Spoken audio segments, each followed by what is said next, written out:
Today, I'll develop the story of Unhyanggung residence of the Joseon dynasty. Unhyanggung residence is where Hungsun Daewon-gun, who reigned as the most influential figure from a political figure in Joseon dynasty, lived. It is located in Jongno-gu, Seoul, Korea. It closes every Monday. Let me explain the story of Unhyanggung. Before the enthronement of the 26th king of Joseon dynasty, King Gojong, Unhyanggung served as a temporary stay for the future king. Later that became a regent of Lee Ha-eung, the biological father of Gojong, who was called Hungsun Daewon-gun. For 10 years, Hungsun Daewon-gun governed the Joseon dynasty. He set his political stage here in Unhyanggung as a regent before young Gojong reached his maturity. For the ease of king and the regent's entrance to Changdeok-gung, Gyeonggun-mun, an exclusive gate used by King Gojong alone, and Gonggun-mun, a private gate for Hungsun Daewon-gun, stood here in Unhyanggung. Currently, the two gates no longer exist.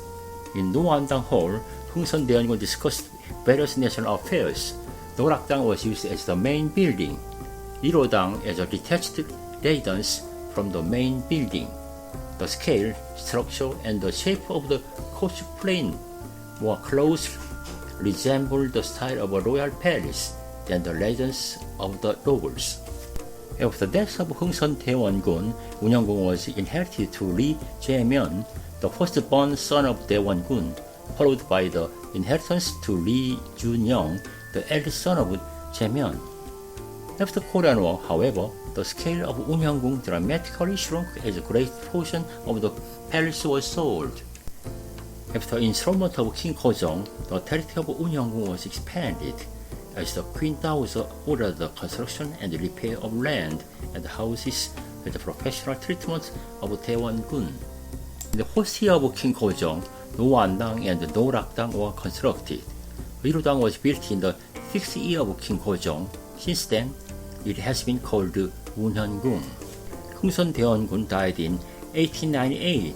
Unhyanggung was owned by the Daewon-gun's eldest son, Jae-myeon Lee.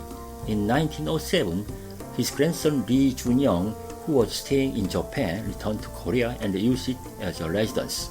Dozens of rooms in Unhyanggung were removed from the construction of Yangwan, resulting in territorial downsize. Currently, Unhyanggung Yangwan is owned by an educational foundation, Deokseong Academy, and is used as one of the facilities in Deokseong Women's University. Now, I'll explain the title of Daewon-gun. If the son of the clan becomes the king, the father of the king becomes Daewon-gun. Deokseong Daewon-gun was appointed as a prince.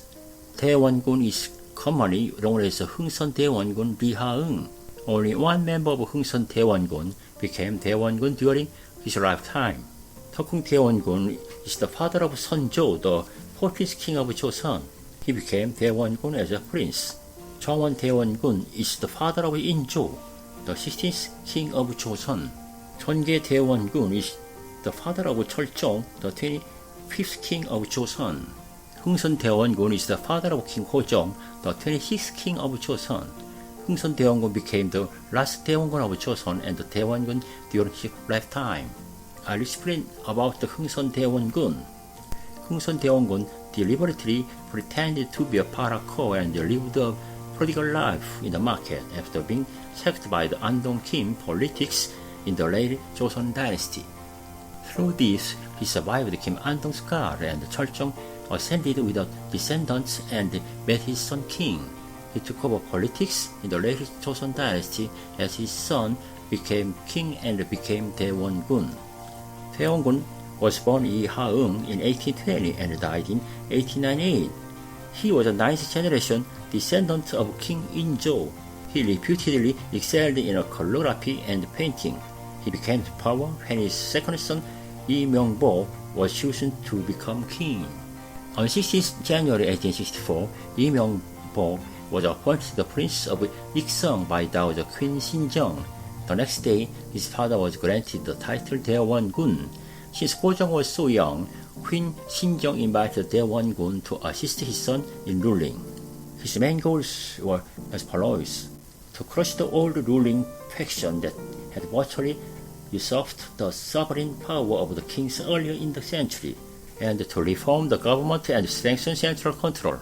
He led an anti-corruption campaign, disciplined the royal clans, and taxed the aristocracy. One of the Daewongun's effective acts as regent was the reconstruction of Gyeongbokgung Palace. The Daewongun's reforms were not very successful, as some scholars say he was too high-handed and tactless. His policies did not have a lasting effect, as once Gojong came of age in 1874, Gojong forced the Daewongun into semi-retirement and undid many of his reforms. His foreign policy was no treaties, no trade, no Catholics, no West, and no Japan. He maintained an isolationist policy. The isolation policy was a policy made to isolate Joseon from all foreign forces except for China, which he believed to be the strongest. The Hungsun Daewongun was able to protect Joseon from the cultural imperialism and westernization, and thus protect Korea's heritage from it. Some argue that if Queen Min had chosen to trade with foreign countries, Japan's rule of Korea could have been avoided. This diagram is the location of the halls. I'll explain the buildings in Unhyungung Residence. Firstly, Noandang. Noandang is a detached building in Unhyungung used by Hungsun Daewongun for his primary residence. Noan from Noandang is synonymous to respect and comfort to seniors, originating from the phrase, the comfort of the elders in the Analects. The construction of Noandang and Norakdang was completed in 1864. As for the scale, Noandang occupies 6 cells on its facade and 3 cells on its sides.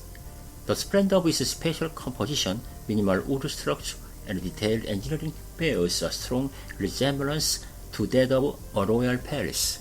Let's move to Norakdang. Norakdang was used as a main hall in Unhyungung and the most pivotal building. It was used primarily for lavish feasts such as Huekap with family members or various banquets. In 1866, Gojong and Myeongseong Hwanghu performed their royal wedding ceremony in Norakdang. The scale of Norakdang holds up well against other palaces in its splendor and magnificence. Unhyungung features Pokdo-gak connected all the way to Irodang. Let's move to Irodang. Much like Norakdang, Irodang also served as a main building of Unhyungung. Iro from the word Irodang is interpreted to mean Hungsun Daewongun and his wife, Pu Dae-in from the Yeohungmin clan. In 1866, after wedding ceremony of Gojong and Myeongseong Hwanghu, the newlywed couple resided in Norakdang when visiting Unhyungung. As Norakdang was a main building, was reassigned to the role of a secondary building. The need for another space to function as a main building arose, leading to the construction of Irodang in the 5th year of Gojong. To the north of Irodang stands the residence of Kim Seung-hyun in Unri-dong. It was formerly called Yeongnodang and was a part of Unhyungung. Let's move to Sujik-sa. Upon entering Unhyungung through the front gates, on your right stands Sujik-sa, a residence for the centuries of Unhyungung. As Hungsun Daewongun possessed a great authority, the need for protection arose. At this time, the guards were starting to be dispatched from the royal palace. Let's move to Heritage Exhibit Hall. Historic relics related to Unhyungung and Hungsun Daewongun are displayed. This exhibition space is designed to help you understand the value of Unhyungung and the flow of the late Joseon dynasty. Currently, the relics displayed here are replicas, and actual relics are stored and displayed at the Seoul Museum of History.